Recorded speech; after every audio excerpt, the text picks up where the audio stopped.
세상에 떠도는 기묘한 괴담들. 첫 번째 이야기, 무덤 근처의 아파트로 이사 갔다가 가족이 몰살당할 뻔했다. 내가 사는 곳은 시골이었어.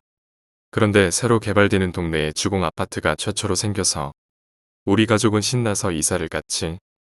시골에 산을 깎아서 만들던 동네라 산에는 산소가 많았다고 했어. 어찌됐든 새로 진 아파트에 동네에 처음 생긴 고급 아파트였지. 당시에는 5층 아파트가 대세였는데 주공은 15층이었어. 그런데 이사 간 순간부터 엄마가 아프기 시작했어. 지금도 생생히 생각나는 게 다크서클이 엄마 얼굴 전체를 휘감았었지. 중요한 건 나야. 우리 가족은 거실 TV 앞에 이불을 길게 펴고 아빠, 엄마, 나 이런 순서로 매일 잠에 들었지. 오빠는 시크해서 방에서 혼자 잤어. 그런데 나는 야행성이라서 불 끄면 잠이 깨는 스타일이었어. 엄마, 아빠 잠든 사이에 눈 뜨고 매일 멍 때렸지. 하지만 심심하지는 않았어. 이유는 저렇게 자고 있는데 TV 앞에 까만 남자 아저씨 2명이 걸어다녔어. 난 매일 아저씨들을 구경했지. 베란다에 나가서 바람도 쐬고 TV 앞에 앉아서 둘이 가위바위보도 하고 우리 엄마 옆에 앉아서 뚫어지게 보다가 주방에서 둘이 싸우기도 했지. 어느 날이었어. 밝은 대낮에 엄마 아빠는 회사에 가고 오빠는 농구한다고 나갔을 때 난 입이 너무 심심해서 500원을 들고 동네 슈퍼에 갔다 오는 길이어서 언덕을 올라오면서 우리 집이 있는 아파트 건물을 보면서 6층이었던 우리 집을 손가락으로 세어봤어. 우리 집 베란다를 찾았지. 베란다에 내가 가장 아끼던 튜브가 걸려 있어서 찾기가 쉬웠어. 우리 집 베란다에 어른 남자 한 명이 서서 나보고 빨리 오라고 손짓을 하는 거야. 난 어린 마음에 아빠인 줄 알았지. 아빠하고 불렀는데 대답도 안 하고 그냥 손짓으로 빨리 오라고 했어. 반가운 마음에 뛰어갔지. 집에 들어가서 아무리 아빠를 애타게 불러도 아무도 없었어. 또 한 번은 엄마 아빠 역시 모임에 가시고 오빠랑 둘이 집에서 놀고 있었지. 해가 지고 밤이 돼서 어두울 때였어. 우리 집엔 당시 내 문보다 크던 브라운관 TV가 있었는데 TV 뒤에서 어떤 아저씨가 TV를 안아보라고 하는 거야. 난 애기라서 시키는 대로 했지. 감싸 안고 아저씨를 쳐다봤지. 지금도 생생히 기억나는 게 저때 힘들어 죽는 줄 알았어. 아저씨를 보고 쉬고 섰는데 아저씨가 TV를 내 쪽으로 확 민 거야. 그래서 난 브라운관 TV 밑에 깔린 신세가 되었지. 가슴을 TV가 누르는 바람에 말도 안 나오고 숨도 안 쉬어졌어. 다행히 쿠당당 하는 소리에 방에 있던 오빠가 달려왔어. 오빠 힘으로도 TV가 안 들리는 상황이었지. 그 후론 기억이 안 나. 눈 떠보니 엄마가 울고 있었지. 어느 날은 미술학원 끝나고 아무도 없는 집에 혼자 불 켜고 들어갔어. 누워서 신나게 짱구를 즐기고 있는데 주방에서 인기척이 느껴지는 거야. 불이 꺼져 있는 주방을 보니까 아빠가 있는 게 아니겠어? 또 반가운 마음에 아빠 언제 왔어? 하고 불렀더니 누워있는 날 내려보면서 미친 듯이 상욕을 하는 거야. 흥분해서 점점 얼굴이 빨개지더니 눈에 실핏줄이 다 터지고 이빨을 빼고 전부 빨개지는 거 아니겠어? 난 무서워서 벌벌 떨면서 울었어. 그리고 일어나서 울면서 주방으로 걸어갔지. 그랬더니 식탁 의자에 남자 한 명이 더 앉아 있는 거야. 자리에 주저앉아 울다가 지쳐서 천진난만 애기였던 나는 그 자리에서 잠이 들었어. 그때 시간은 어렴풋이 기억나지만 오후 2시. 저녁에 퇴근하고 돌아온 엄마가 깨워서 일어났지. 아빠한테 혼났다고 일렀더니 아빤 퇴근도 안 하셨어. 그리고 이건 그 아파트에서 이사 온 후에 몇 년이 흐르고 흘러. 내가 말귀를 알아들을 만큼 어느 정도 컸을 때 엄마가 해준 얘기야. 늦은 주말 저녁 아빠는 낚시터에 갔고 오빠는 오빠망에서 취침 중이었지. 난 거실에서 골아 떨어져 있을 때 엄마는 아빠도 없고 잠도 안 오길래 욕실에 물을 받아 목욕을 즐기고 있었다고 해. 새벽 3시쯤. 한참 목욕을 즐기던 중 누가 화장실 문을 쿵쿵 두들겼다고 했어. 엄마는 오빠나 내가 화장실이 급해서 온 줄 알았는데 생각해보니 애들은 매너라곤 못 배워서 문이 잠겨있지 않는 한 무조건 열어제기는 스타일인 거지. 드디어 애들이 철들었구나 하고 엄만 뿌듯해하며 문을 열었어. 하지만 문 앞엔 아무도 없었지. 아무리 불러도 애들은 대답을 안 했어. 다시 문을 닫고 목욕을 즐기려 욕조에 앉는 순간 남자 2명의 대화 소리가 들렸다는 거야. 처음엔 옆집이라고 생각했지만 우리 집은 복도 끝집이었지. 현관문 밖에서 생각했지만 우리 엄마의 귀가 천리안이 아닌 이상 불가능했어. 난 엄마한테 이 얘기를 듣기 전까지만 해도 누구에게나 밤에 불을 끄면 까만 사람들이 보이는 줄 알았어. 이번 이야기는 오빠에 대한 이야기야. 우리 오빤 몽유병의 가위 눌림이 굉장히 심했어.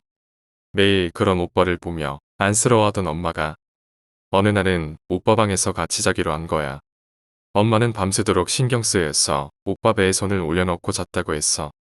잠결에 문득 올려놓았던 손이 위아래로 심하게 흔들리는 느낌에 뭔가 굉장히 뜨겁고 거칠은 느낌이 들어 눈을 떴다고 해. 그 순간 우리 엄마는 어른임에도 불구하고 너무 두려워서 자신도 모르게 눈물이 흘렀다고 했어. 손 밑에 있는 건 오빠 배가 아닌 거친 등이었고 아주 까맣고 충혈된 눈을 가진 큰 개가 시뻘건 혀를 내밀고 헉헉거리고 있었던 거야. 그 순간 또 다른 눈길이 느껴져서 떨리는 가슴으로 고개를 돌렸더니 창문 밖에 한 남자가 서서 엄마를 보고 있었다고 했지. 계속해서 눈을 맞추고 있었다고 해. 손도 움직이고 얼굴도 움직이고 눈도 깜빡이고 숨소리도 거칠게 낼 수 있는 상황이었지. 절대 가위가 아니었다는 엄마의 주장이야. 하지만 눈을 떼면 창문을 넘어 들어오거나 아님 어딘가로 사라져서 다른 곳에서 나타나거나 이런 불안감에 놓칠까봐 눈을 뗄 수가 없었다고 했어. 옆에 누워있는 시커먼 개의 숨소리가 점점 더 거칠어져서 무심결에 다시 고개를 돌렸더니 다행히 오빠가 보였고 무서운 꿈을 꾸고 있는지 울면서 헐떡이고 있다는 거였어. 창문을 다시 봤을 때 예상대로 남자는 사라졌고 미칠 듯한 피곤함이 밀려와 엄마는 다시 잠들었던 것 같다고 했어. 그 순간 그대로 오빠의 몽유병이 시작되었지. 오빠의 몽유병은 아빠의 증언이야. 바지를 벗고 현관문을 열고 자꾸 나가려 했다고 해. 보통 옛날 아파트에 길게 거는 잠금장치 하나, 그 밑에 돌리는 잠금장치 하나, 그리고 손잡이 하나. 세 개가 있잖아. 미치듯이 잠금장치 세 가지를 때리고 돌리고 옆집에서 다 나와볼 정도야. 난 애기라서 자고 있었는지 뭐 어쨌든 기억이 안 나. 아빠가 아무리 말려봐도 집에서 나가겠다고 나가야 한다고 소리 지르고 난리였지. 몽유병인지 미친 건지 강하게 나가던 우리 아빠도 화가 나다 못해 눈물이 났다고 했어. 그러다 잠들고 또 깨서 정신없이 방 안을 돌아다니다가 다시 잠들고를 그 아파트에서 살던 3년 동안 미친 듯이 반복했다고 했지. 잠이 깨서 정신없이 방 안을 돌아다닐 때 엄마 아빠는 눈 감고 자는 척을 했다는 거야. 이유는 깨서 말리거나 재우려고 하면 집이 떠나가라 울고불고 장난이 아니었기 때문이지. 어느 날은 오빠가 온 집안을 정신없이 돌아다니는 인기척에 문득 잠에 깬 엄마가 살짝 실눈을 뜨고 오빠를 봤다고 했어. 눈이 왕방 울만한 우리 오빠가 엄마랑 눈이 마주쳤을 때 어린 아이가 위협적이고 무섭다는 느낌을 느꼈다고 해. 당장이라도 달려와 목이라도 조를 것처럼 오빠는 그 큰 눈으로 엄마를 뚫어지게 쳐다봤다고. 10초 정도 눈을 맞춘 채로 또 눈을 돌릴 수도 감을 수 없었다고 했어. 10초가 영원처럼 느껴질 때 오빠는 다시 울기 시작했고 그제서야 불 켜고 일어나 어르고 달래서 재운 적이 여러 번이라고 했어. 우리 오빤 다음날 아무것도 기억 못했지. 아파트가 복도식이었고 우리 집은 맨 끝집이었어. 옆집엔 당시 중학교 1학년이던 오빠가 있었는데 부모님이 이혼하고 알골독에 빠진 아빠랑 둘이 살았지. 우리가 이사간 지 2년쯤 뒤에 그 오빠 집에서 목매달아 자살했어. 그 후로도 아저씨는 매일 새벽집 현관문을 발로 차며 문 열어달라고 난리를 피웠지. 집안엔 아무도 없다는 걸 알면서 밑에 4층 우리 집과 같은 맨 끝집엔 무당 아줌마가 살았어. 매일 진에 꽹가리 소음공해가 장난이 아니었지. 나랑 동네에서 마주칠 때마다 망태 할아버지가 잡아갈라 조심해라 아가라고 말하던가. 침을 확 뱉고 간 적이 많았어. 하지만 아직도 내 눈엔 두 명의 아저씨가 생생히 기억나. 마치 그림자처럼 보였지만 아저씨라는 것, 성격이 좋지 않다는 것, 날 좋아하지 않았다는 것. 그리고 대충의 얼굴 생김새가 느껴졌어. 지금은 그 동네 근처에도 얼씬도 하지 않아. 그 동네에 그때 당시 백화점과 견주던 건물도 이제는 폐허가 되어서 뼈대만 남았지. 바로 옆에 새로 지던 백화점도 만공 후에 오픈도 못한 채 망했어. 동네에선 악취가 풍기고 있어. 아직도 아파트는 그대로야. 근처에 초등학교도 있지. 주공 아파트 옆에는 또 다른 아파트가 있어. 그 아파트에는 나랑 같은 나이에 약간 장애가 있는 남자아이가 살았지. 매일 나만 보면 날 번쩍 안아서 어디론가 자꾸 데려가려고 했었어. 그 아이는 항상 오른쪽 발에 깁스를 하고 있었는데 그럼에도 불구하고 매일 날 들어올렸어. 초등학교에 입학하기도 전이었지. 나보고 자꾸 산으로 가자고 했는데 지금은 생각만 해도 소름이 끼쳐. 이사 간 지 2년쯤 뒤에 바로 옆 초등학교에 드디어 내가 입학했지. 우리 바로 옆반에 이쁘장하던 여자애가 있었는데 걔네 엄마가 하얀 티코에 애를 태우고 동반 자살했어. 1학년 5반 그 아이 책상엔 한동안 국화꽃이 놓여있던 기억이 나. 두 번째 이야기. 춤추는 귀신은 피해라. 제가 어렸을 적에 살던 곳은 경기도 소재의 어느 산 중턱 조선시대 때 우물거였던 곳을 메워 털을 잡아 지어진 집이었습니다. 방이 2개의 부엌 하나가 있고 지붕은 슬레이트로 된 전형적인 판잣집이었죠. 집안의 사정으로 인해 저와 누나, 친척 한 분, 그리고 친할머니와 함께 살았습니다. 특징으로는 방마다 나무 틀에 한지로 발라 만든 미닫이 문이 있었고 친척은 작은 방에서 저를 포함한 나머지는 안방에서 잠을 잤습니다. 3살 당시에 이곳에 처음 이사 왔을 적의 기억은 집의 출입문, 그리고 방문 안쪽마다 바로 위에 벽에 부적이 하나씩 붙어 있었는데 노란, 바탕에 빨간 글씨로 된 이 부적에 쓰여져 있는 글자가 무슨 뜻인지 궁금해 할머니께 물으면 알 거 없다고만 하셨습니다. 몇 년의 세월이 흘러 초등학교에 다닐 무렵이 되었습니다.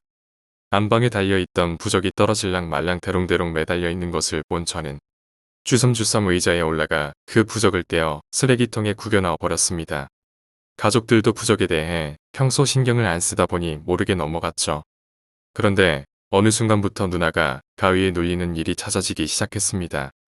누나의 말에 따르면 검은색의 사람의 형체만 있는 긴 머리에 무언가가 팔목을 꽉 붙잡은 채로 자신의 눈만 응시하는데 얼굴은 보이지 않지만 눈만이 샛노란색으로 빛난다고 합니다. 누나의 시선까지 그 형체의 눈으로 고정되어 움직일 수 없어 무서웠다고 합니다. 이후에도 가위만 눌리면 항상 똑같은 상황이 벌어졌다고 하네요. 저의 경우는 갑자기 몸이 허해져 자는 동안 이불에 지도를 그리는 일이 잦아졌습니다. 보약도 지어 먹어 보았지만 별 효과가 없었어요. 어느 날 여름 감기까지 겹쳐 방에 누워 낮잠을 청한 뒤 얼마나 시간이 지났는지 깨어나 일어나려고 하자 몸이 한없이 무거워 일어날 수가 없었습니다.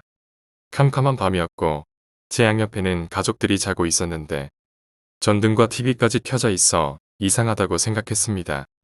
그 순간 안방 중앙 밑바닥에서 머리는 산발의 얼굴이 보이지 않고 베개를 입은 여자가 수옥하고 솟아오르더니 나라와 제 양쪽 가슴을 밟고 서니 숨이 턱하고 막혀 제대로 쉬어지지 않는데 그것은 고개를 내려 제 눈만 조용히 쳐다봅니다. 아니, 얼굴이 보이지 않고 머리카락만 보였지만 저를 쳐다본다는 건 알 수 있었어요. 무섭다기보다는 몸이 움직여지지 않는 것에 당황해 허둥대자 그 반응이 재미있는지 깔깔대며 덩실덩실 춤을 추기 시작합니다. 고개는 내려 얼굴만 제 얼굴을 향한 채로 왼발과 오른발을 번갈아 들며 춤을 추는데 제 가슴을 밟을 때마다 박자에 맞춰 심장이 터질 듯이 뜁니다. 얼마 정도의 시간이 지났는지 꿈이라면 빨리 깼으면 하는 생각이 드는 찰나에 할머니가 잠에서 깨었는지 일어나는 순간 그 여자는 점점 희미하게 사라졌습니다. 심장의 박동도 서서히 점점 잦아들더니 안정이 되었습니다. 그리고는 서서히 몸을 움직일 수 있게 되어 불을 끄려던 할머니께 제가 봤던 것에 대해 이야기하자 할머니는 아무 말씀을 안 하시며 조용히 한숨을 쉬시더니 부적이 붙어있던 쪽으로 고개를 돌리시는데 안 붙어있죠. 저기 붙어있던 부적이 어디 갔냐고 물어보시기에 모른다고 답했습니다. 혼날까봐요. 그날 이후 독실한 불교 신자였던 할머니가 어디서 스님 한 분을 모셔왔는데 안방에서 목탁을 두들기며 불경을 외더니 소매자락에서 부적을 꺼내어 방문 위에 붙이시더군요. 이후로는 누나도 가위에 눌리는 일이 없어졌고 저 또한 이불에 지도를 그리는 일은 없어졌습니다. 세월이 흘러 등산로 부지로 선정되어 이사를 갔고 집은 이내 허물어 지금은 등산로의 우물가로 활용되고 있습니다. 가끔 향수병이 도저 옛집이었던 곳을 찾아가기도 하네요. 그 여자는 결국 뭐였을까요?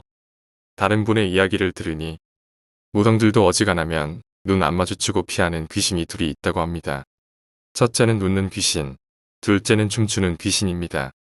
특히나 춤을 추는 귀신은 자신이 죽을 때 고통스러워하는 걸 표현하는 모습이라고 하던데 집터가 우물이었다는 사실을 겹쳐 생각해보니 당시에는 그저 황당한 경험이었습니다만 지금 떠올려보면 굉장히 오싹한 기억입니다. 저는 어두운 곳도 잘 못 다니는 등 평소에 겁은 많은데 기는 약하지 않은지 그 이후로는 가위란 걸 체험해 본 적이 없습니다. 세 번째 이야기, 구급대원. 때는 바야흐로 저녁을 40일가량 앞둔 2017년 5월 31일. 바다의 날이었어요. 바다의 날이 뭐냐고 하신다면 바다의 날은 그냥 바다를 아끼자 하는 날입니다. 이날은 제가 속한 안전센터의 구조대원 인력이 부족해 소방차 중 산악구조대를 다닌 날이었습니다. 제가 구조대 출신인지라 인명구조 경험이 꽤나 있어 구조대원 대타가 가능했어요. 근데 이날은 바다의 날 행사로 인해 여러 대의 소방차가 차출되었고 그 중엔 저희 소방서 메인 구조대까지 차출되어 제가 타는 산악구조차가 관할 구조 출동을 모두 커버해야 하는 난감한 상황이 벌어졌어요. 엄청난 불안감과 긴장감이 몰려오는 와중 곧장 신고가 들어왔습니다. 해안가 갯바위에서 추락하여 몸을 움직일 수 없다는 내용이었어요. 모든 출입문을 잠그고 띠용띠용 소리를 내며 출발하는데 뭔가 이상한 느낌이 들었어요. 갯바위라 하면 분명히 가는 길이 없는데 산악구조차라 해도 못 가는 곳이고 생각해보니 갯바위 옆에는 군부대가 있는데 어떻게 들어간 거지? 라는 생각도 들지만 일단 신고자 위치와 부상 상태 파악이 중요하기 때문에 잡생각은 제껴두고 차로 갈 데까지 갔는데 역시나 신고자는 보이지 않습니다. 같이 출동한 구조대원분은 통화를 시도하고 저는 육성으로 신고자분 어디 계세요? 제 목소리 들리세요? 라고 엄청나게 외쳤습니다. 훈련소에서 떼창 하던 것보다 더 크게 불렀습니다. 이날 목이 쉬었어요. 그러는 와중에 신고자 위치를 대략적으로 파악한 구조대원분이 저에게 먼저 들어가라고 어느 길로 어떻게 따라가서 어찌고 저찌고 하면 나온다고 했답니다. 결국은 저 먼저 혼자 신고자를 찾으러 갯바위를 타고 산을 타고 이리저리 뛰어다녔습니다. 완전 미로더라고요. 갈림길이 엄청 많아요. 세상의 현실로 미로찾기를 해보다니. 근데 발 한번 잘못 디디면 굴러떨어져서 죽게 생겼더라고요. 완전 절벽 그 자체입니다. 그렇게 뛰어다니는데 갑자기 눈앞에 군 위장도색이 보이는 겁니다. 뭐지? 하고 봤더니 사격대라고 해야 하나? 1사로 2사로 할 때 그 사로 같은 것들이 눈앞에 장관처럼 펼쳐진 상황. 앞으로 진행하는데 일정 간격을 두고 끊임없이 나오더군요. 가면 갈수록 사로들이 계속 나오고 철조망이 바닥에도 쳐져 있고 막 뭐라고 글씨도 써져 있네요. 하지만 저는 오작 신고자 위치 파악만을 위해 뛰었습니다. 갑자기 엄청난 공포감이 밀려오는 겁니다. 딱 봐도 훈련장인 것 같아요. 마치 기록 사격 실시 중인 사격장에 들어간 느낌이더라고요. 길을 잘못 들었나? 죽일 수도 있을까? 하는 생각과 엄청난 공포감이 밀려오면서 뇌가 마비되는데 그래도 신고자가 우선이다 생각되어 그냥 신고자를 찾아 진행하는데 정말 덥고 힘들어서 땀이 나는 것보다 식은땀이 줄줄 흐르더라고요.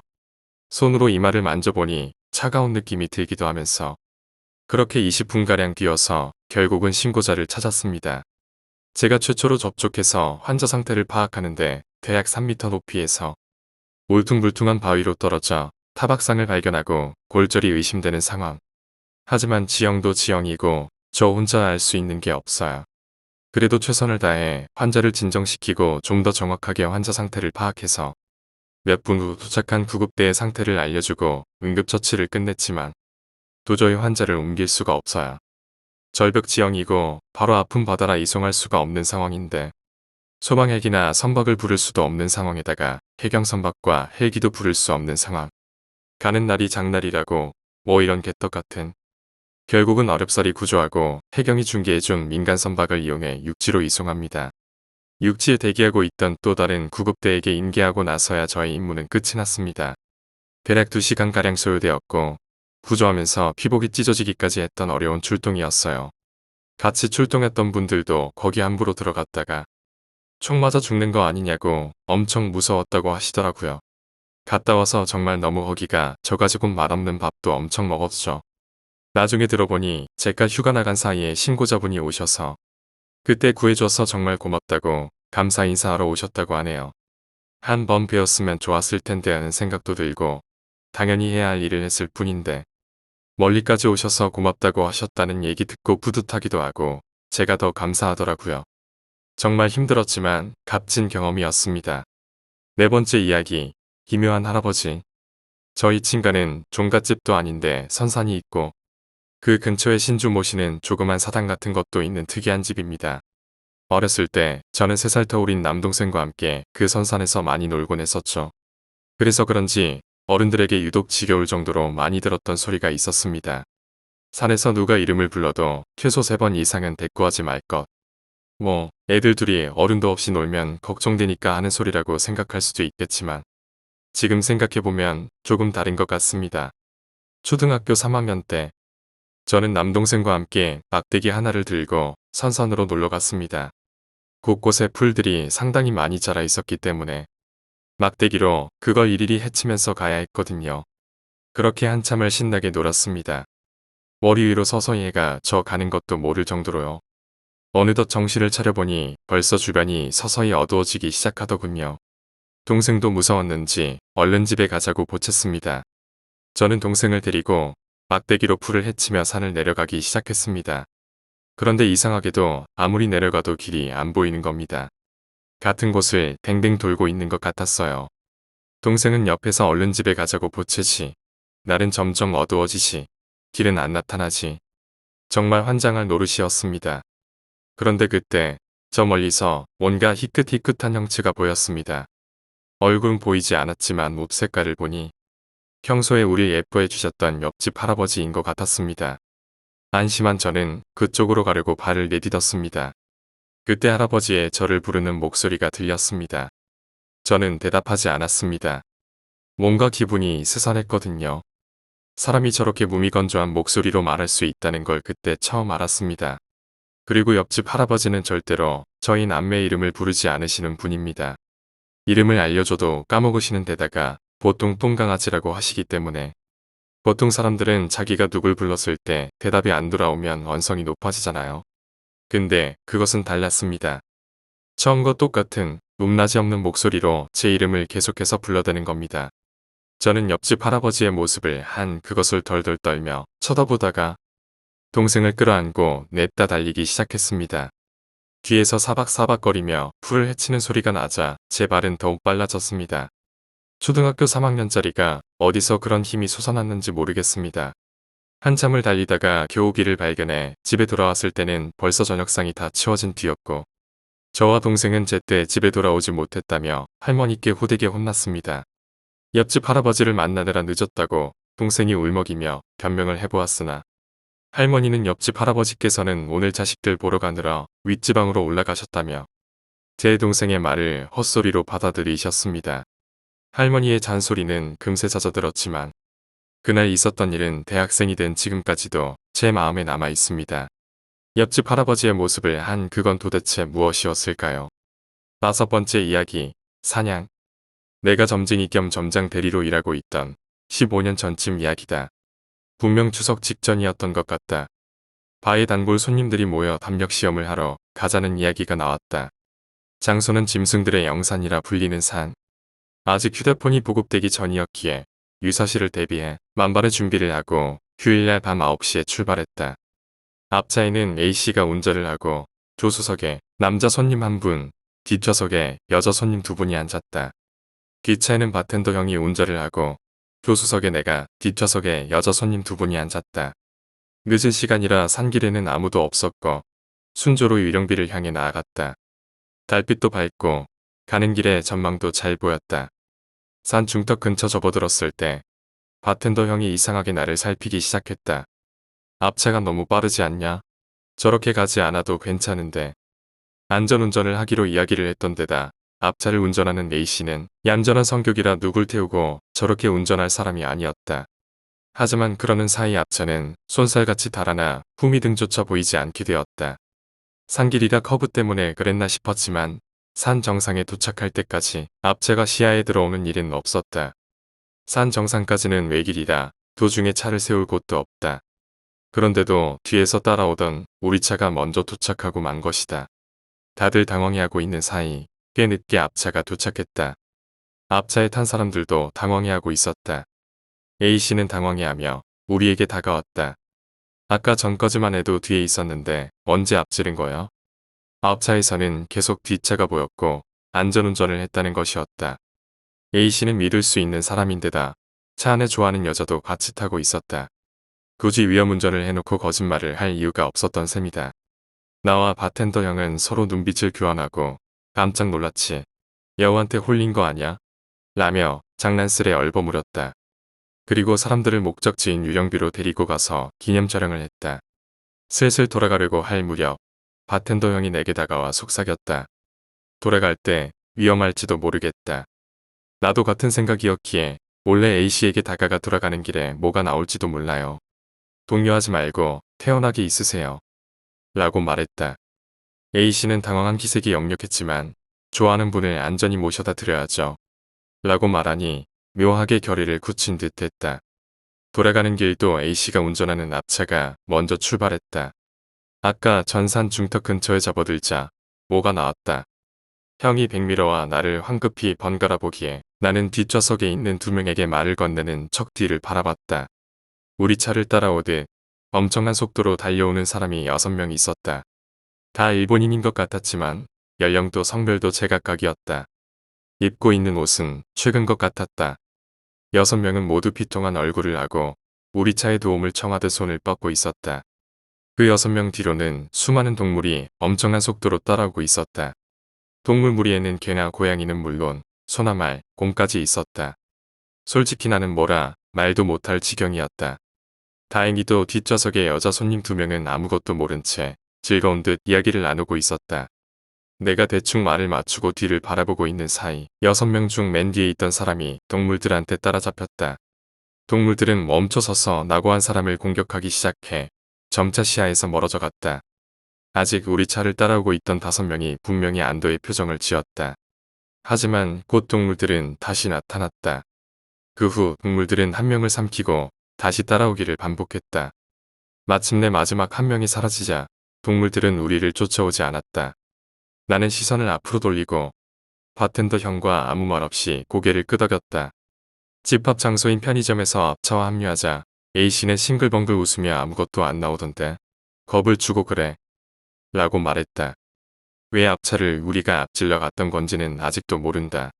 다만 우리 차를 따라오던 6명은 아마 생전에 동물에게 심한 짓을 했던 게 아닐까 싶다. 동물의 영선에서 갇힌 채 용서받을 때까지 그 죽음의 레이스를 반복하고 있는 게 아닐까.